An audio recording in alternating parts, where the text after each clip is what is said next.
நம்ம எல்லாரும் என்ன நினச்சிட்டு இருப்போம் அப்படின்னு வந்து பார்த்தீங்கன்னா, மனிதன் அப்படின்னா வந்து அவன் வந்து ஒரு நல்லவனா இருக்கணும், ஒரு நல்ல பொசிஷன்ல இருக்கணும், ரொம்ப ஒரு மரியாதைக்குரியவனா இருக்கணும். அந்த ஆளுங்க மட்டும் தான் வந்து மனித தன்மையோட இருப்பாங்க. மத்தபடி இந்த பிட் பாக்கெட் அடிக்கிறவன், விபச்சாரம் பண்றவன், இந்த மாரி இருக்கிற ஆளுங்கலாம் அவங்கள்ட்ட வந்து மனித தன்மையே இருக்காது. ஆக்சுவலா மனிதம்னா என்ன அப்படின்னு ஒரு விஷயம் இருக்குல்ல, அத வந்து அப்படியே வந்து எப்படி சொல்றது, ஒரு பிரிண்ட் அவுட் போட்டு உங்க கையில குடுத்து பார்த்தா எப்படி இருக்கும்? அதுதான் வந்து இந்த கதை. இந்த கதையோட பேர் வந்து பார்த்தீங்கன்னா, ஒரு மனுஷி. ஆக்சுவலா பிரபஞ்சன் வந்து பார்த்தீங்கன்னா, மனுஷி அப்படின்னு சொல்லிட்டு ஒரு கதை எழுதியிருக்காரு. ஒரு மனுஷி அப்படின்னு சொல்லிட்டு ஒரு கதை எழுதியிருக்காரு. நம்ம இப்ப பார்க்க போறது வந்து பார்த்தீங்கன்னா, ஒரு மனுஷி அப்படின்ற அந்த கதைய தான் வந்து பார்க்க போறோம். ஆக்சுவலா பிரபஞ்சனுடைய எனக்கு கதைகள விட அவருடைய கவிதை தொகுப்புகள்லாம் வந்து ரொம்ப பிடிக்கும். எனக்கு ரொம்ப பிரபஞ்சனுடைய கவிதைகள்ல பிடிச்சது என்ன அப்படின்னா, ஒரு கல்யாணத்துக்கு என்னென்ன விஷயங்கள்லாம் வந்து தேவை இல்லையோ, அதுதான் வந்து கல்யாணத்தையே வந்து தீர்மானிக்கும் அப்படின்ற மாதிரியான விஷயம் சொல்லியிருப்பாரு. நம்ம வந்து இப்போ வந்து கதைக்கு போனோம். யாருக்கெல்லாம் வந்து கதை கேட்குற இன்ட்ரெஸ்ட் இருக்கிறவங்க கண்டிப்பாக நம்ம சேனல் சப்ஸ்கிரைப் பண்ணிங்க. கண்டிப்பாக நம்மளுடைய கதையை கேளுங்க. உங்கள்கிட்ட ஒரு 10 நிமிஷம் 8 நிமிஷம் இருந்துச்சு அப்படின்னா கண்டிப்பாக கண்ண மூடி அந்த கதையை கேளுங்க. இது லைவாக வந்து உங்களுக்குள்ள மைண்டில் ஓடும். கதையினுடைய முடிவு வந்து கண்டிப்பாக உங்களால் மறக்க முடியாது. இதெல்லாம் ஒரு ஷார்ட் ஃபிலிமாக கூட எடுத்துக்கலாமாப்பா அப்படின்ற அளவுக்குலாம் வந்து தோணும். ஸோ அந்த அளவுக்கு ஒரு தரமான படைப்பை தான் வந்து பிரபஞ்சன் அவர்கள் வந்து படைச்சிருக்காரு. ஸோ ஓகே, இப்போ வந்து கதையை பார்ப்போம். கதையினுடைய ஆரம்பத்திலே வந்து பார்த்தீங்கன்னா, கீழே வந்து ஒரு எப்படி சொல்றது, மேலே வந்து ஒரு மேன்சன் மாதிரி இருக்கு, ஒரு வீடெல்லாம் இருக்கு. அதுக்கு கீழே வந்து ஒரு ஆயா வந்து ஆப்பக்கடை போட்டுருக்கு. அந்த ஆப்பக்கடையில பயங்கரமான வந்து ஒரு சத்தம் போட்டு சவுண்டு விட்டுட்டு சண்டை நடந்துட்டு இருக்கு.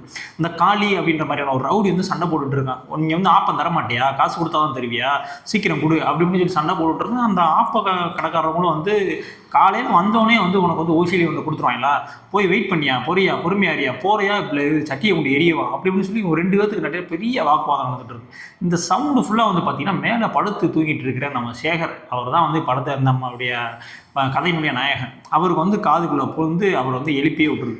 ஸோ சேகர் வந்து எந்திரிக்கனா ரொம்ப டல்லாக அப்படி உடம்பு ஒரு மாதிரி எந்திரிக்கிறான். அதுக்கு என்ன காரணம் அப்படின்னு பார்த்தீங்கன்னா, சேகர் வந்து சாப்பிட்டே வந்து ஒரு 1.5 நாளுக்கு மேலே ஆச்சு. நைட் வேறு, ஆக்சுவலாக 1.5 நாள் ஆனாலும் நைட்டு அந்த சாப்பாடு இல்லைனாலே காலையில் வந்து அந்த டைம்னஸ் தெரியும்ல.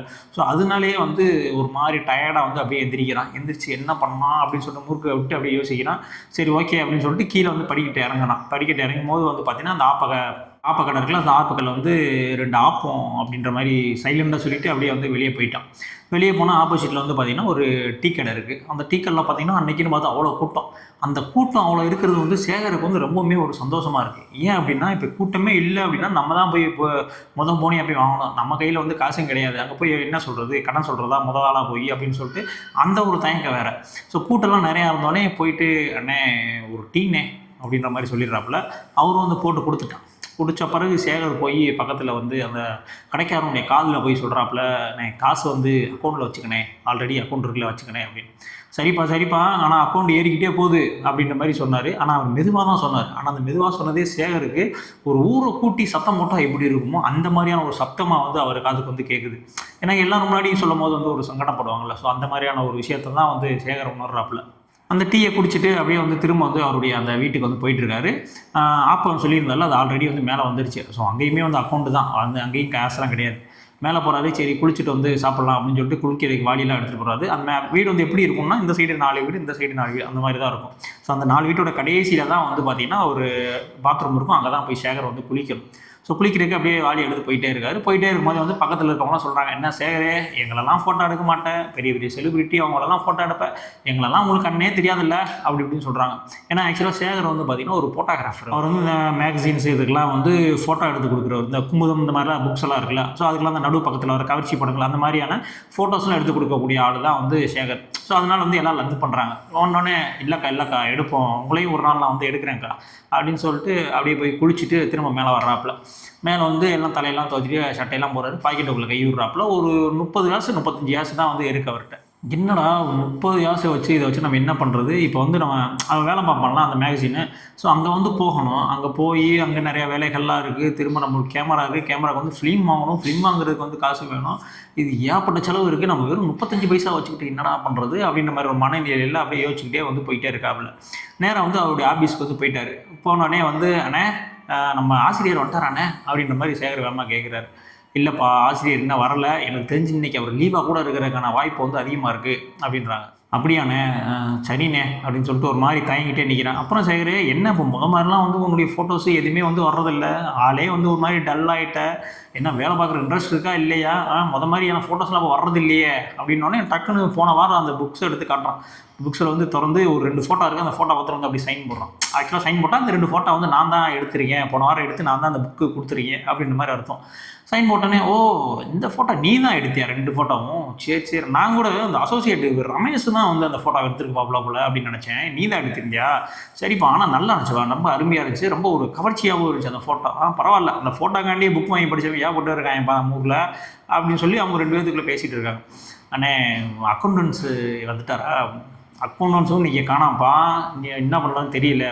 இல்லைண்ணே இந்த 2 ஃபோட்டோக்கு வந்து காசு வாங்கலண்ணே, அதுக்கு ஏதாவது கொஞ்சம் காசு கொடுத்தீங்கன்னா நல்லாயிருக்கும், என்கிட்ட சுத்தமாக காசு இல்லைண்ணே, ஒரு 30 பைசா தான் வச்சுருக்கேன் அப்படின்னோடனே, ஐயோ என்ன செய்யுது இப்படி மாத கடைசியில் வந்து இப்படி கேட்குற, அக்கௌண்ட்டு இல்லையே, அவன் வர்றதுக்கு 2 நாள் ஆகுமே, என்ன பண்ணுறது தெரியலையே. நான் என்ன சொல்கிறேன், இன்றைக்கி போயிட்டு நாளைக்கு கழிச்சு வா, வரும்போது நல்ல ஒரு ஸ்டில்ஸு, நல்ல ஒரு கவர்ச்சி படங்கள், ஒரு ஃபோட்டோவில் போகிறோமே அது மாதிரி எடுத்துகிட்டு வா, அப்போ தான் வந்து நம்ம ஆசிரியருக்கும் ரொம்ப பிடிக்கும், டக்குன்னு வந்து அக்கௌண்ட் சொல்லி உடனே வந்து காசும் கொடுக்க சொல்லுவார். இன்னும் அந்த பழைய நடிகை ஜெயமாலினி இதுவே டிஸ்கோ சாத்தின்னு வந்து எடுத்துக்கிட்டு இருந்தோம்னா வந்து வேலைக்கு ஆகாது, கொஞ்சம் நியூவாக போக சேர்க்குறேன், அப்போ தான் சேர்க்குறேன், நம்மளுக்கு கொஞ்சம் க்ரோத் ஆக முடியும் அப்படின்னோடனே, சரிண்ணே சாரி இப்போதைக்கு காசு இல்லைன்ட்டீங்க, சரி ஓகே அப்படின்னு சொல்லிட்டு நம்மளால் வந்து வெளியில் வரோம். வெளியில் வந்துட்டு பார்க்குறோம், வழக்கம் போல் வந்து 35 பைசா தான் வச்சுருக்கேன், அதில் 30 பைசாவுக்கு வந்து டீ சாப்பிட்டுட்டு மிச்சம் 5 பைசா இருக்குது. அந்த 5 பைசா பார்த்தீங்கன்னா அந்த ரோட்லேயே வந்து ஒரு ஆள் வந்து பிச்சை கேட்டுட்டு வந்துட்டு இருக்கான். சரி அந்த 5 பைசா வந்து அவனுக்கு போட்டுருவோம்னு சொல்லிட்டு அவனுக்கு போட்டான். இப்போ அவனுக்கு மைண்டில் என்ன தோணுதுன்னா, நாளைக்கு வருவாங்க, சரி ஓகே வர்றதுக்குள்ளே நம்ம ஏதாவது ஒரு நல்ல ஒரு ஃபோட்டோ, நல்ல ஒரு கவர்ச்சி படமாக ஏதாவது ஒன்று எடுத்து வந்து ஆசிரியரை வந்து ஒரு இதாக்கிடணும், அப்போ தான் வந்து நம்மளுக்கு வந்து காசு கொடுப்பாரு அப்படின்னு ஒரு மைண்ட் செட்டில் இருக்கான். அப்போ அவனுக்கு என்ன தோணுது அப்படின்னா, கோடம்பாக்கத்தில் வந்து அவனுடைய ஒரு தோழி, அதாவது தோழின்னு சொல்லலாம், அது எப்படி வேணால் சொல்லிக்கலாம், என்னோட பழக்கவழக்கம் வந்து, ஏன்னா அவங்களுடைய கேரக்டர் வந்து எப்படி இருக்கும்னா, அவங்க வந்து ஒரு கவர்ச்சியாக ஃபோட்டோக்கு வந்து போஸ்ட் கொடுக்குற மாதிரியும், கொஞ்சம் அந்த கால்கள் மாதிரி கொஞ்சம் வந்து அந்த விலை மாது மாதிரியான ஒரு கேரக்டராக தான் அவங்கள வந்து வடிவமைச்சிருப்பாங்க. ஸோ அவங்கள வந்து பார்க்க போகலாம். ஆனால் வந்து அவங்க கோடம்பாக்கத்தில் இருக்காங்க. நம்ம இங்கேருந்து கோடம்பாக்கம் போகணுன்னா பஸ்ஸில் போகணும். பஸ்ஸில் போகிறதுக்கே வந்து ₹1 கிட்ட ஆகிடும்.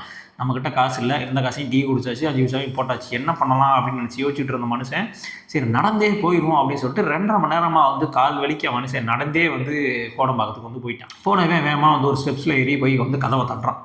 கதவை தட்டினோடனே உள்ளேருந்து ஒரு பொம்பளை பிள்ளை வந்து சேலையெல்லாம் வந்து கொஞ்சம் அப்படியே ஒதுக்கி விட்டுட்டு அப்படியே வந்து கதவை வந்து ஓப்பன் பண்ணுது. ஓப்பன் பண்ணோடனே, சேகரு வா சேகரு, என்ன சேகரு ரொம்ப நாள் ஆச்சு, ஆள் வர்றதே இல்லை, நீ என்னை ஃபோட்டோ எடுத்து நீ தான் என்னை ஃபேமஸ் ஆக்கி விட்ட, ஆனால் இப்போ நீயே இங்கே ஆள் எங்கே இருக்க என்னன்னு தெரியாமல் போச்சு பார்த்தியா, சுத்தமாக கண்டுக்கிறதே இல்லை, நான் என்னையும் தொழில் எல்லாமே கொஞ்சம் ட்ராவ் ஆகிடுச்சு, நானும் அங்கங்கன்னு போகிறதில்ல, வீட்டுக்குள்ளேயே அப்படி இப்படியே இருந்துகிட்ருக்கேன், வா சேகர் ஃபஸ்ட் நீ உள்ளே வா அப்படின்னு சொல்லிட்டு உள்ளே கூப்பிட்டானே, கொஞ்சம் தண்ணி கிடைக்குமா அப்படின்றான். ஏன்னா அவன் அங்கேருந்து 2.5 மணி நேரமாக வந்து நடந்து வந்திருக்கான்ல, ஸோ ஒரு ஜக்கு நிறைய வந்து தண்ணி கொடுத்தோன்னே ஒரே டேக்கில் அந்த ஜக்கு நிறைய இருக்கிற தண்ணியை ஃபுல்லாக குடிச்சிட்டான். ஏன்னா நம்மளால் சாப்பிடாம வரா இருக்கானா, ஸோ அந்த பசி வேறு அவனுக்கு வந்து ஓவராக இருக்குது. அப்புறம் சேகரே எப்படி தொழிலெலாம் எப்படி போயிட்டுருக்கு அப்படின்னு கேட்குறோன்னே, போயிட்டுருக்கு விஜயா, நல்லா தான் வந்து போயிட்டுருக்கு, ஒன்றும் பிரச்சனை இல்லை, இப்போ கூட வந்து நிறைய ஸ்கில்ஸு புது இமேஜஸ் இதெல்லாம் கேட்டாங்க, நான் எனக்கு ஒன்று தானே தெரியும், ஸோ அதனால் வந்து ஒன்று ஃபோட்டோ எடுத்துகிட்டு போகலாம் அப்படின்றதுக்காக நான் வந்தேன் அப்படின்ற மாதிரி சொல்கிறான். அப்புறம் விஜயா உன்னுடைய இதெல்லாம் எப்படி போயிட்டுருக்கு அப்படின்னே, இப்போலாம் யார் சேகர் வந்து ஃபோட்டோ எடுக்க வரா, அதெல்லாம் யாரும் வந்து ஃபோட்டோ எடுக்கிறது இல்லை, சரி ஃபோட்டோ எடுக்கவே வரலன்னா கூட உன்னுடைய கஸ்டமர்ஸ் வருவாங்களேப்பா அப்படி. கஸ்டமர் எங்கே வர்றானுங்க, அதில் அந்த புரோக்கரே ₹30 எடுத்துக்கிட்டு எனக்கு ₹20 தான் தரான், இதில் நான் வந்து என்ன பண்ண முடியும், இல்லை 3 நாள் 4 நாள் பீரியட்ஸ் வேறு ஆகிடுச்சு, ஸோ அந்த பிஸ்னஸும் வந்து படுத்துருச்சு, ஸோ சுத்தமாக கையில் வருமானமே இல்லை சேகர், ஏதோ வந்து இந்த ஃபீல்டுக்குள்ளே வந்துட்டோமே அப்படின்னு சொல்லிட்டு ஏதோ வந்து ஓட்டிகிட்டு இருக்கேன் சேகர், அவ்வளோதான், வேறு ஒன்றும் கிடையாது அப்படின்னோடனே, சரி நான் உன்னை வந்து ஃபோட்டோ எடுத்துக்கிறேன், ஸ்கில்ஸ்லாம் வந்து எடுத்துக்கிறேன், அப்போ தான் வந்து நாளைக்கு போய் எங்கள் அந்த மேனேஜர் அந்த ஆசிரியர்கிட்ட கொடுத்தா தான் எனக்கு வந்து அமௌண்ட் வரும் அப்படின்னோடனே, அப்படியே சேகரே பொறு, நான் ஒரு 5 நிமிஷம் இருக்கு, நான் போய் குளிச்சு கிளம்பிட்டு வந்துடுறேன் சேகர் அப்படின்னோடனே, இல்லை பொறு நீ போய் குளிக்கப்போ, ஆனால் குளிச்சுட்டு வரும்போது வந்து பார்த்தீங்கன்னா ஒரு பச்சை கலர் வந்து ஒரு சுடிதார் வச்சுருப்பேன்ல, ஸோ நீ அந்த சுடிதாரை போட்டு வா, அதில் வந்து ஃபோட்டோ எடுத்தால் வந்து நீ ரொம்ப நல்லா இருப்ப அப்படின்ற மாதிரி சொல்கிறான். நான் ஆல்ரெடி இவங்க 2 பேருமே ஒரு ரிலேஷன்ஷிப்பில் இருந்தவங்க தான் அப்படின்ற மாதிரியே தான் வந்து இந்த கதையில் வந்து ஒரு போர்ட்ரேட் பண்ணியிருப்பாங்க. சரி சேகர் அப்படின்னு சொல்லிட்டு குளிச்சு முடிச்சுட்டு அதே அந்த ட்ரெஸ்லேயே வந்து ஃபோட்டோ எடுத்து வந்திருப்பாங்க. சேகரும் வந்து மாற்றி வந்து ஃபோட்டோ எடுத்துகிட்டு இருப்பான். ஆனால் சேகருக்கு தெரியும் அது உள்ள வந்து ஃபிலிமு கிடையாது, நம்மள்ட்ட ஃபிலிம் வாங்கவும் காசு இல்லை அப்படின்றதெல்லாம் வந்து சேகருக்கு தெரியும். இருந்தாலுமே வச்சு வெறும் வித்து ஃப்ளாஷை விட்டு அங்கங்கே ஃபோட்டோ எடுத்துகிட்டு, போதும் விஜயா நல்லா ஓரளவுக்கு வந்து ஃபோட்டோ தேடிடுச்சு, இதில் ஏதாவது வந்து ஒரு பெஸ்ட்டாக வந்து ஒரு 10 ஃபோட்டோ எடுத்து நான் கொண்டு போய் ஆசிரியர்கிட்ட கொடுத்துக்கிறேன் அப்படின்னே, சரி சேகரி உனக்கு எது விருப்பமோ அது பண்ண சேகரி, இதெல்லாம் நீ என்கிட்ட கேட்கணுமா, இந்த ஆரம்ப காலகட்டத்தில் நான் சென்னை வந்தப்போ வந்து நீ தான் வந்து என்னை ஃபோட்டோ ஸ்கில்ஸ்லாம் வந்து நிறையா எடுத்து நிறையா பத்திரிகைகள்லாம் கொடுத்து என்னை ஃபேமஸ் ஆக்கி விட்டேன், ஸோ அந்த நன்றியெல்லாம் நான் என்னையுமே வந்து மறக்க மாட்டேன் சேகர் அப்படின்னு வந்து அந்த விஜயா வந்து சொல்கிறான். அடுத்த உடனே வந்து பார்த்தீங்கன்னா சேகர் வந்து விஜயா அப்படின்னா, சொல்லு சேகர் என்ன தயங்குற, இல்லை, ஃபோட்டோ எடுத்துட்டேன். இதெல்லாம் கொண்டு போய் பிரிண்ட்டு அதெல்லாம் போடணும். ஒரு ரூ. 50 இருந்தால் கிடைக்குமா? ரூ. 50 சேகரு? மாத கடைசி வேறு சேகரு. ஆல்ரெடி என்கிட்டயும் காசு இல்லை. அவங்கள்ட்ட சொன்னனே, நாளான பீரியட்ஸ் வேறு, அதனால் யாரும் கஸ்டமரும் வேறு யாரும் வரல. சரி ஓகே, நீ வந்து வெயிட் பண்ணு, நான் 1 நிமிஷத்தில் வந்துடுறேன் அப்படின்னு வேகமாக வந்து கீழே போயிட்டு, பக்கத்தில் வந்து ஒரு அக்கா வீடு இருக்குது. லட்சுமி அக்கான்னு வச்சுக்கோங்களேன். அதான் லட்சுமி அக்கா வீட்டில் போயிட்டு ஒரு ரூ. 50 வந்து வட்டிக்கு கொடுங்க, நான் வந்து நாளைக்கு வந்து இன்ட்ரெஸ்ட்டோடு வந்து திரும்ப கொடுத்துறேன் அப்படின்னு சொல்லிட்டு வட்டிக்கு வந்து காசு வாங்கிட்டு மேலே வரோம்.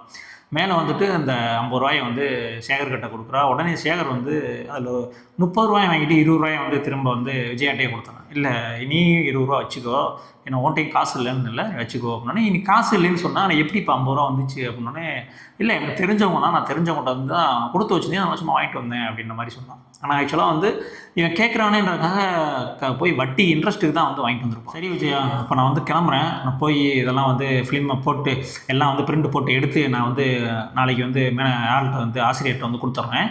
சரி நான் வரேன் அப்படின்னு.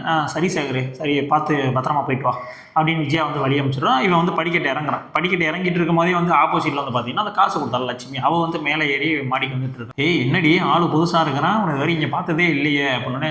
ஐயோ அக்கா, அவன் என் ஃப்ரெண்டு தான், ரொம்ப நாளாக வந்து வரல. ஆக்சுவலாக அவன் தான் வந்து என்னை வந்து சென்னையில் இவ்வளோ தூரம் நான் இருக்கிறது காரணமே அவன் தான். ஆரம்ப காலகட்டத்தில் அவன் தான் என்னை ஃபோட்டோ எடுத்து நிறைய இடத்துக்குலாம் வந்து கொடுத்துருக்கான். ஸோ அதனால தான் வந்து இப்போயும் ஏதோ ஸ்கில்ஸ்லாம் வேணும்னு கேட்டான், அதனால் போஸ்ட் கொடுத்தேன். அதனால் ஸ்கில்ஸ் எல்லாம் எடுத்துகிட்டு போகிறான். சரி அதெல்லாம் ரைட்டு, அப்புறம் எதுக்கு என்கிட்ட 50 வாங்கிட்டு வந்தேன்? அது இல்லை, அவன் காசு இல்லைன்னா. சரி அதனால தான். என்னடி எப்பயும் காசு அவனுக்கு தானே வந்து கொடுப்பானுங்க, இப்போ நான் வர்றவனுக்கு நீ காசு கொடுத்துக்கிட்டு இருக்க அப்படின்னு. இல்லைக்கா, அவன் வந்து பொய் சொல்கிறான் அப்படின்னு. பொய் சொல்கிறான், நான் அவன்கிட்ட பொய் சொல்லியா காசு வாங்கிட்டு போனான்? பொருள் அந்த நாய் அந்த. இல்லைக்கா அவனை கூப்பிடாத, அவனுக்கு வந்து ஒரு பசி இருக்குது. அவன் நான் வந்தோடனே வந்து அவன் தண்ணி குடித்ததுலேயும் அவன் கண்ணுலேயுமே வந்து நான் பார்த்துட்டேன் அவனுடைய பசி என்ன அப்படின்னு. இது வரைக்கும் நான் எத்தனை ஃபோட்டோ ஷூட் போயிருப்பேன், எனக்கு தெரியாதா? கேமராவில் ரோல் இருந்தபோது என்ன ஃப்ளாஷ் விழுகும், எப்படி விழுகும்னு அது கூட எனக்கு தெரியாது. அந்த கேமராவில் ரோலே வந்து கிடையாது. இருந்தாலும் வந்து அவன் வந்து என்னை ஃபோட்டோ எடுத்தான். இல்லடி, அவன் ரோல் எதுவுமே இல்லைன்றான், அப்படியே நீ போஸ்ட் கொடுத்த? இல்லை அது இல்லைன்னு எனக்கும் தெரியும், இருந்தாலும் அவனுடைய பசி தான் வந்து எனக்கு வந்து கண்ணு முன்னாடி வந்து தெரிஞ்சிச்சு. அந்த மனுஷன் அந்த பசிக்காக என்கிட்ட கடன்னு சொல்லி வாயை திறந்து கேட்கறதுக்கு வந்து சங்கடப்பட்டுக்கிட்டு ஒரு நல்ல மனுஷன் வந்து அந்த இடத்துல வந்து பொய் சொல்லிட்டாங்க்கா. ஒரு பசி வந்து ஒருத்தவனை என்னெல்லாம் பண்ண வைக்கிறதுன்னு பார்த்தியா, ஒரு நல்லவனை. அவன் எப்பேற்பட்ட ஆளுன்னு தெரியுமா? எந்த அளவுக்கு வந்து அவன் ஃபோட்டோலாம் எடுப்பான் தெரியுமா? அந்த அளவுக்கு இருந்த ஒரு மனுஷன் அந்த பசின்னு ஒரு ஒரு விஷயத்துக்காக வந்து என்கிட்ட 10 காசு கேட்கணும் அப்படின்றதுக்காக வந்துட்டு அதை கேட்கவும் முடியாமல் ஒன்றும் முடியாமல் அந்த பசியின் காரணமாக ஒரு பொய் சொல்லிட்டு போனானே, அவனை நான் என்னக்கா நான் வந்து கேட்க முடியும்? அவன் அந்த காசை வச்சு நல்லதாக சாப்பிட்டானாலே என் மனசு வந்து ஓகேக்கா, நான் வந்து நிம்மதி அடைஞ்சிருவேன்க்கா, எனக்கு வந்து அது போதும்க்கா அப்படின்ற மாதிரி சொல்லிட்டு அவளுமே வந்து படி இறங்கி கீழே போனான். அந்த மாலையில் வந்து அந்த இடத்துல இருக்க வெயில் மட்டும் வந்து குறைஞ்சது அப்படின்ற மாதிரி வந்து பிரபஞ்சன் வந்து அந்த கதையை முடிச்சிருப்பாரு. ஸோ அது கேட்கும் போது வந்து ஒரு சிம்பிளான ஒரு ஸ்டோரி மாதிரி தெரியும். என்னன்னா வந்து காசு கேட்காம தான் காசு கொடுத்துச்சு அப்படின்ற மாதிரி.